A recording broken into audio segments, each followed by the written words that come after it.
오늘은 팔정도에서 몇 말씀 드리겠습니다. 팔정도는 부처님께서 사성제 가르침의 첫 가르침인 고에서 벗어나는 출구를 뜻합니다. 고로부터의 해탈, 사성제의 마지막인 도성제가 곧 팔정도라는 뜻입니다. 또 도성제, 즉 팔정도의 첫 항목이 사성제에 대한 바른 이해인 정견이라는 사실은 사성제 속에 팔정도가 들어있고 다시 팔정도는 사성제를 수렴하고 있는 형식이라는 뜻입니다. 이 두 가지가 맞물려서 하나의 통합체를 이루고 있습니다. 고라는 문제를 해결하는 것, 그것이 핵심이 되겠죠. 그러기 위해서 첫 번째, 고의 범위와 깊이에 대해서 완전하고 정확한 청사진이 있어야 되겠죠. 두 번째로, 고의 원인에 대한 정확한 분석이 있어야 합니다. 세 번째로, 고의 원인을 완전히 해결할 방법을 꼭 찾아야 되겠죠. 그 방법들이 팔정도에 녹아 있는 것입니다.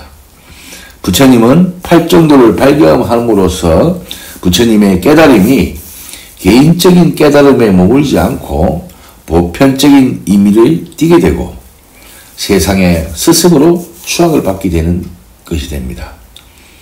중부암경에는 이렇게 얘기를 하고 있습니다. 일찍이 생긴 적 없었던 길을 생기게 하신 분, 길을 아시는 분, 길을 보시는 분, 길을 안내하시는 분이라고. 고의 범위에 대해서 한번 생각해 보면은 빨리어로 두카라고 하고 고통이라고 번역이 됩니다. 이것은 통상적으로 느끼는 아픔이나 고통보다 한번 생각해 보면은 해탈하지 못한 모든 중생들이 삶의 근본적인 불만족성을 뜻하는 것입니다. 부처님이 가르치고자 하는 것은 바로 이 고통, 고와 고의 정식으로 말할 수 있습니다. 중생의 가장 비루한 고, 생명 그 자체의 생명적 과정에서 내재하고 있는 고, 태어나고 늙고 죽는 일. 병들고 상처받고 배고프고 목마르고 가슴 아픈 이별이 있고 불쾌한 만남이 있고 원하는 것을 얻지 못하고 그런 것들에서 비롯되는 노여움과 슬픔과 좌절과 두려움 등으로 드러나 있는 이 고. 심지어는 즐거움조차도 고에서 벗어나 있지 않고 지속되는 동안은 행복하지만 영원히 지속될 수가 없다. 즐거움이 지나고 나면 남는 것은 아쉬움과 괴로움뿐이다. 중생의 삶의 대부분은 쾌락과 목마름과 고통과 두려움 사이를 오가고 있다고 봅니다. 즐거움을 쫓거나 고통을 피해서 하루하루를 허둥대며 살고 있는 게 아닌가. 만족스러운 평안은 거의 누리지 못한 채 살고 있는 게 아닌가. 그러다가 평생 쫓아온 모든 것을 포기하게 되고 결국 죽는 것입니다. 그러나 죽음마저도 이 고통의 종말이 되지 못합니다. 이 고통의 해결책이 되지 못하는 것이죠. 끝나는 것이 아닙니다. 윤회라는 헤매임이 시작도 끝도 모를 시간대 속에 계속 이어나가게 됩니다. 세속적인 성취나 산계 어디에도 만족해서 머물 수가 없습니다. 고의 원인인 번뇌는 빨리어로 길레사라고 하는데 번뇌는 정신적인 어려움이라고 번역이 됩니다. 번뇌의 가장 깊은 뿌리는 탐진치 삼독이라고 봅니다. 탐욕은 자기 중심적인 욕구입니다. 쾌락과 소유를 향한 욕심, 생존의 욕구, 권력, 지위, 명예를 통해서 자신의 자긍심을 굳건히 하고자 하는 욕구 등을 말합니다. 진해는 부정적 반응을 뜻하는 것입니다. 거부, 짜증, 저주, 미움, 적개심, 분노, 폭력 등의 형태를 드러냅니다. 치암은 정신적 어둠을 뜻하고 명료한 이해를 차단하는 무감각의 두터운 덕괴를 가리킵니다. 이 세 뿌리로부터 자만, 질투, 야심, 무기력, 오만 등의 각양각색의 다른 번뇌들이 생겨나게 됩니다. 이 모든 번뇌가 어우러져서 뿌리와 가지를 이루면서 다양한 형태로 이 고통을 만들어내는 것이죠. 부처님은 모든 번뇌를 일으키는 하나의 번뇌의 뿌리를 무명이라고 지적하십니다. 무명은 단순한 진식의 부재, 알매의 결여가 아니라 고의 근원적 뿌리로의 무명은 우리 마음을 덮고 있는 근본적인 어둠을 말합니다. 자신의 현혹된 미망이 그런 것들을 만들어 된 줄 모르고 세상의 속성으로 이해하고 맙니다. 사람들이 자주 하는 말이 세상이 이렇더라 이렇게 하는 말들이 이런 것이죠. 이렇게 잘못된 그 지각과 관념들이 번뇌를 키우는 토양으로 작용하고 거기에 일어난 착각에 집착해서 탐욕을 만들어내는 것입니다. 그래서 무지는 번뇌는 고통으로 둔갑하고 맙니다. 그로부터 최종적인 해방을 위해서 고의 뿌리를 뽑아야 하는데 이것이 무명의 제거입니다. 무명의 반대인 명의 본질을 생각해보면 답은 분명해지는 것이죠. 무명은 사물을 있는 그대로 알지 못하는 상태이기에 무명 제거에 필요한 것은 바로 사물을 있는 그대로 아는 것입니다. 단순한 개념적 지식이나 관념적으로의 지식이 아니라 알미면서 동시에 보는 것, 지각으로서의 지식입니다. 이런 종류의 알은 지혜라고 부릅니다. 무명을 없애고자 하면 지혜가 필요한 것이죠. 지혜는 어떻게 얻을 수 있습니까? 지혜란 사물의 궁극적인 본질에 대해서 확연한 알미입니다. 이는 단순히 학습에 의해서 얻어질 수 있는 것이 아니고 자료를 수집하거나 축적한다고 해서 얻게 되는 것도 아닙니다. 일련의 조건을 갖춤으로써 지혜가 생겨나는데 이 조건은 심적 요소들로 종식을 목적으로 하는 팔정도입니다. 고통을 종식시키겠다는 그 목적을 가지고 있는 팔정도라는 거죠. 바른 견해, 바른 의도, 바른 말, 바른 행위, 바른 생계, 바른 노력, 바른 마음챙김, 바른 집중. 부처님은 이 길을 중도라고 부르십니다. 팔정도를 중도라고 하는 이유는 이것이 고에서 벗어나는 데 있어서 이 사람들이 가질 수 있는, 중생들이 가지는 두 가지 잘못된 시도, 즉 양극단을 피하는 것입니다. 팔정도는 욕망의 허망함을 알고 그것을 놓아버릴 때 그것을 초점으로 본다. 감각적 쾌락에 탐닉하는 이 극단을 피한다. 팔정도는 중도로서의 눈이 생기고 알미 생겨나고 평화롭고 직지를 깨달음으로써 열반으로 이끌고 있는 것입니다. 존재는 물질적인 형상, 느낌, 지각, 정신적 형성 등으로 그리고 의식 등 즉 수상행식으로 색수상행식으로 이 다섯 가지 한벌로 이루어져 있습니다. 이 모두가 집착과 얽혀져 있는 것이죠. 집착은 가래로 이어집니다. 이른바 감관의 즐거움을 구하는 가래, 존재를 구하는 가래, 무존재를 구하는 가래가 바로 그것입니다. 가래가 고의 원인이라면 고로부터 해방되기 위해서 가래를 제거해야 합니다. 그치고 놓고 버리고 벗어나고 초연해지는 것입니다. 바른 견해라는 것은 진리에 수순하는 것입니다. 진리를 꿰뚫어 보는 것입니다. 진리에 수순하는 바른 견해를 얻기 위해서는 그 진리가 우리 삶 속에서 갖는 의미와 중요성에 대해 분명한 이해가 있어야 합니다. 사성제에 깊이 숙고하면은 이해가 깊어지게 되겠죠. 그리고 진실성에 확신을 갖게 됩니다. 그리고 참선 수행을 통해 집중력을 강화하고 통찰력을 개발해야 합니다. 이렇게 그 시선이 옮겨가게 되는 것입니다. 열반을 보게 됨으로써 가래가 멈춘다. 존재가 빚어내는 소란으로부터 벗어난다. 바른 견해가 생기면 그때서 수행, 개정의 사막의 공부길에 비로소 들어가게 되는 것이라고 볼 수 있습니다. 두 번째, 바른 의도는 욕심 놓음의 의도, 선의의 의도, 해치지 않음의 의도가 바로 그것입니다. 사성제를 자신의 삶과 연관해서 이해하면은 욕심 놓음의 의도가 생겨나게 됩니다. 다른 존재들과 연관시켜 이해하면 선의의 의도로, 해치지 않겠다는 의도로 일어나게 됩니다.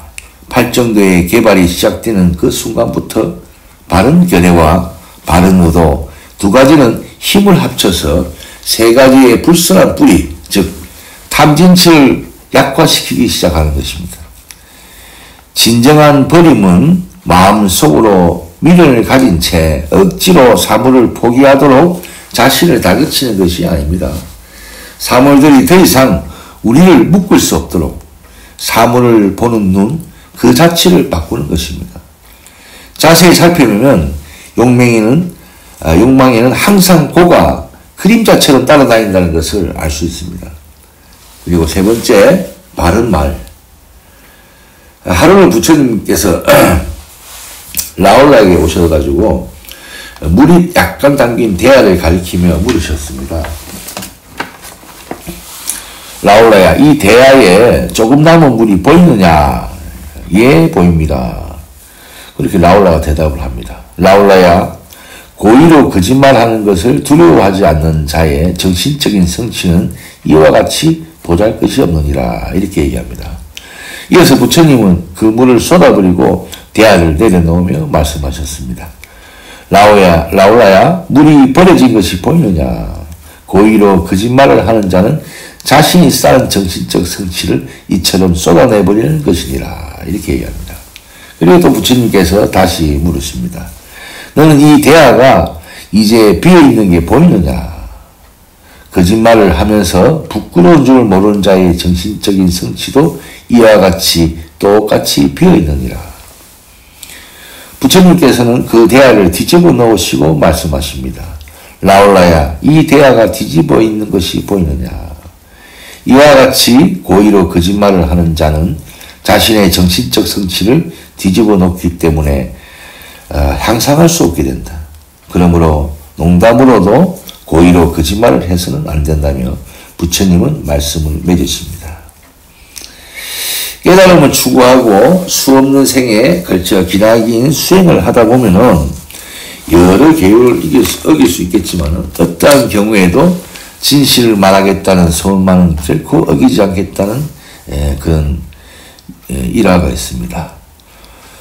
분열을 일으키는 말, 거친 말, 쓸데없는 말을 하지 않고 또 언론 매체나 TV, 신문, 영화, 현대 기술의 산물인 통신 매체가 쓸데없이 쏟아내는 수다 앞에 무방비로 노출되지 않는 것도 바른 말에 해당됩니다. 그리고 네 번째, 바른 행위에 대해서 생각해 봅시다. 부처님은 바른 행위를 구성하는 세 가지 행위, 즉 살생을 멀리하기, 주어지지 않는 것을 취하는 것, 멀리하기, 부정한 성행위를 멀리하기를 말씀하셨습니다. 자, 다섯 번째로 바른 생계에 대해서 생각해 봅시다.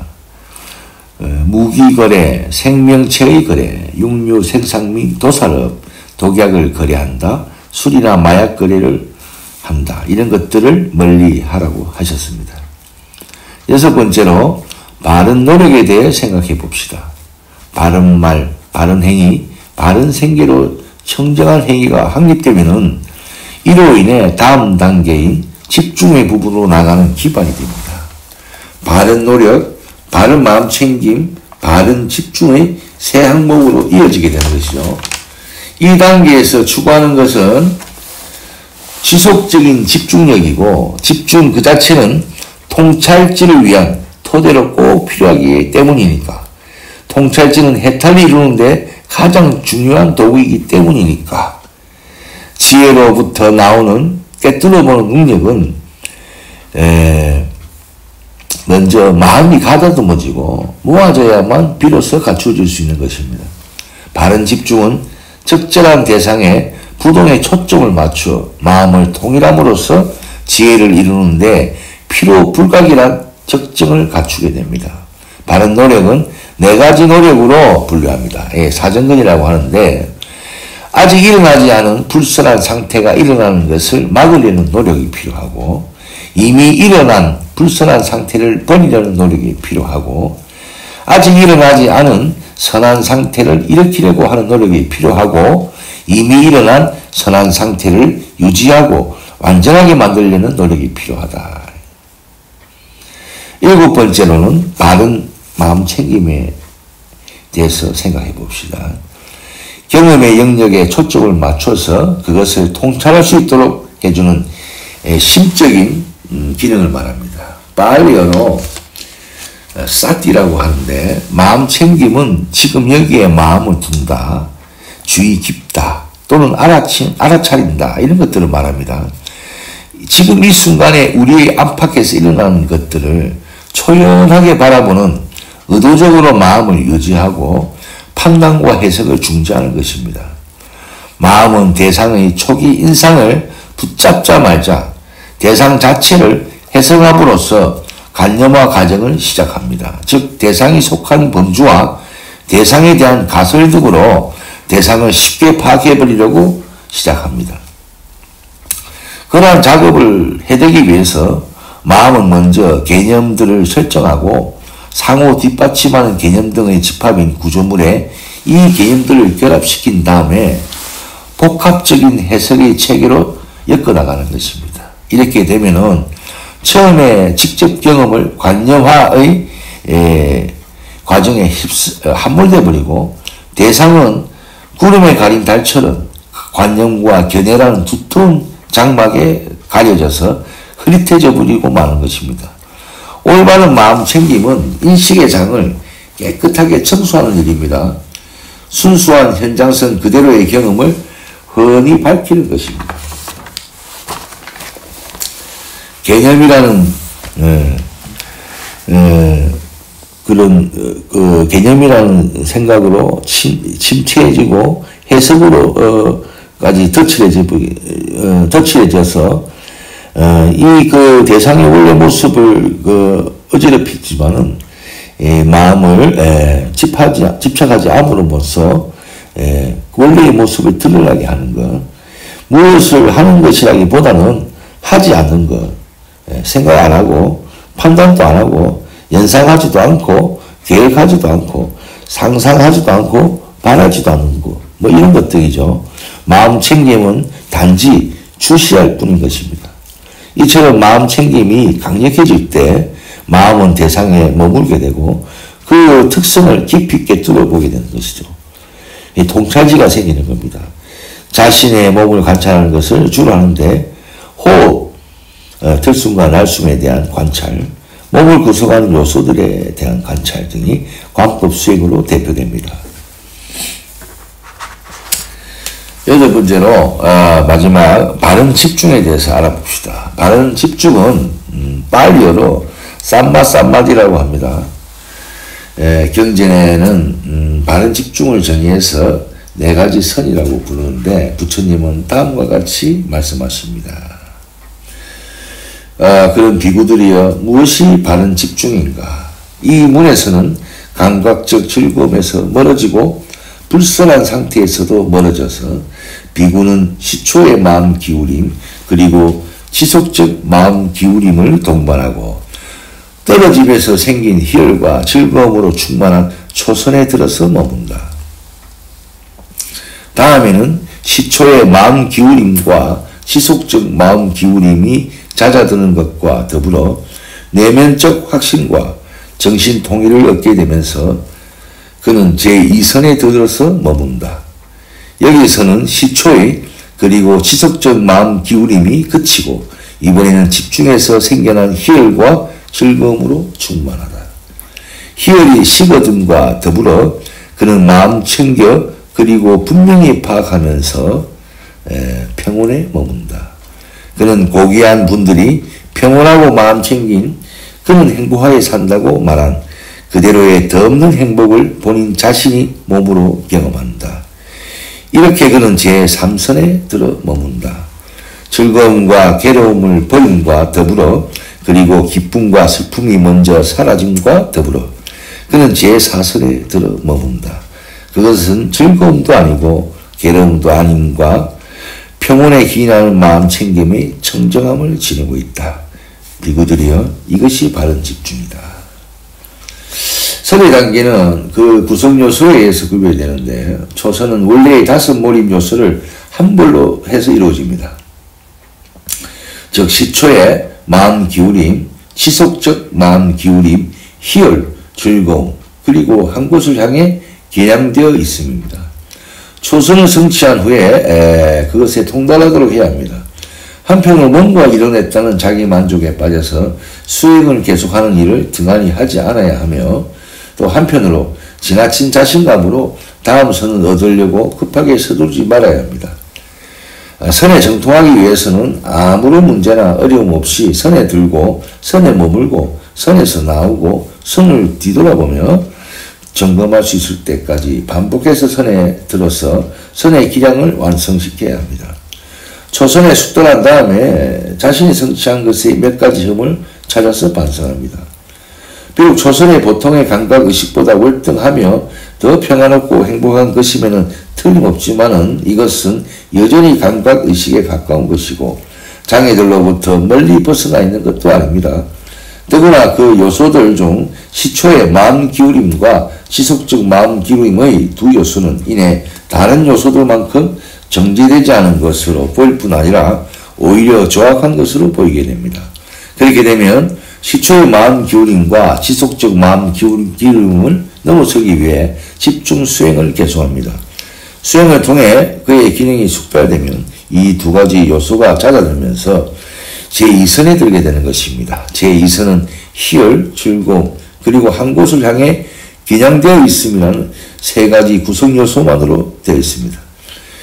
또한 이 선은 이 3가지 외에 많은 다른 구성 요소를 포함하고 있으며 그중 가장 두드러진 것이 마음에서 우러나는 확신입니다.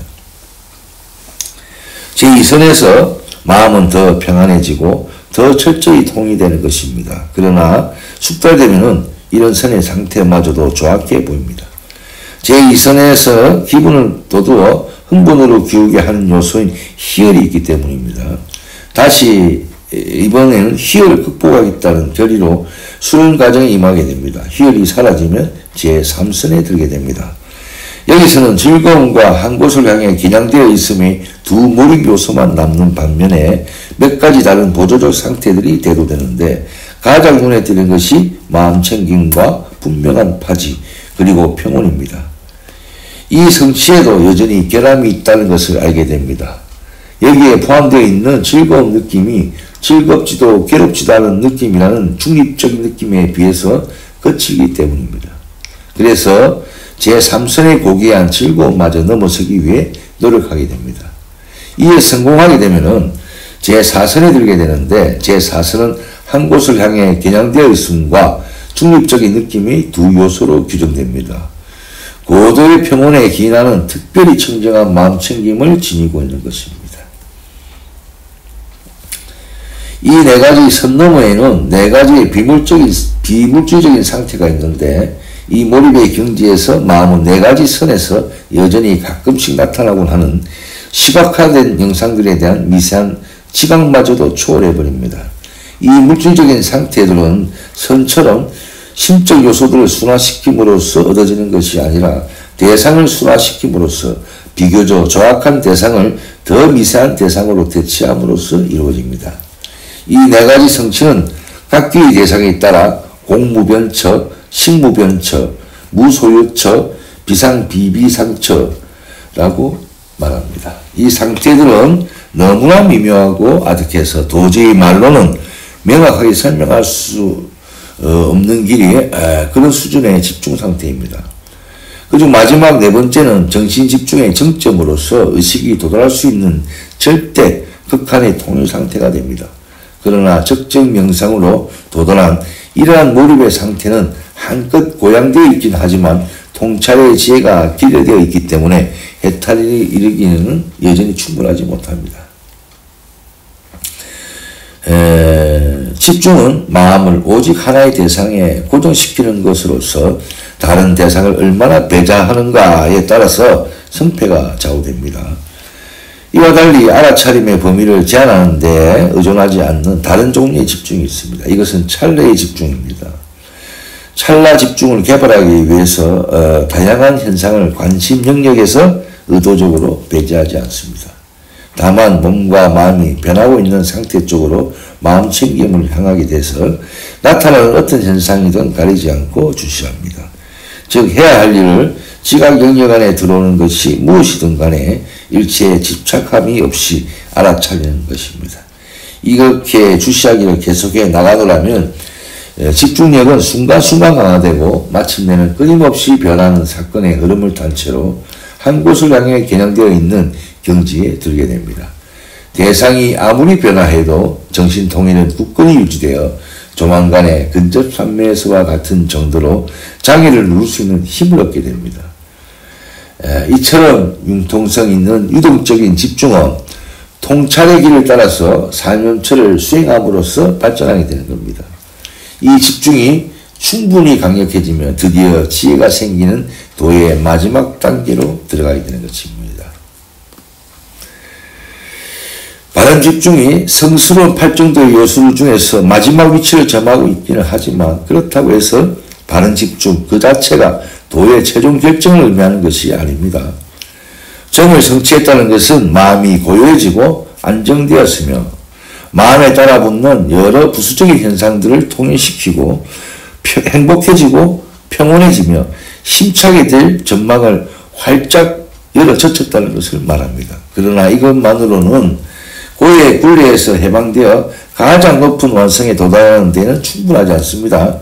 고를 종식시키기 하려면 8정도가 진리 발견의 도구, 즉 사물의 궁극적인 진실을 밝혀내는 통찰력을 낳는 수단으로 사용되어야 되는 것입니다. 그렇게 되기 위해서 8정도의 8요소 모두가 협동적으로 기여해야 하며 그러려면 정경과 정사 이 두 요소가 새로운 차원에서 재가동되지 않으면 안 됩니다.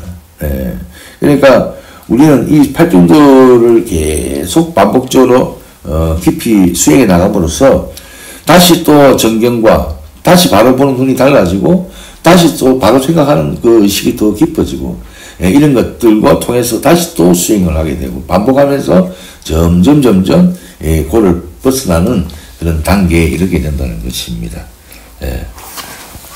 여러분들 8정도 수행에 도움이 됐으면 좋겠습니다.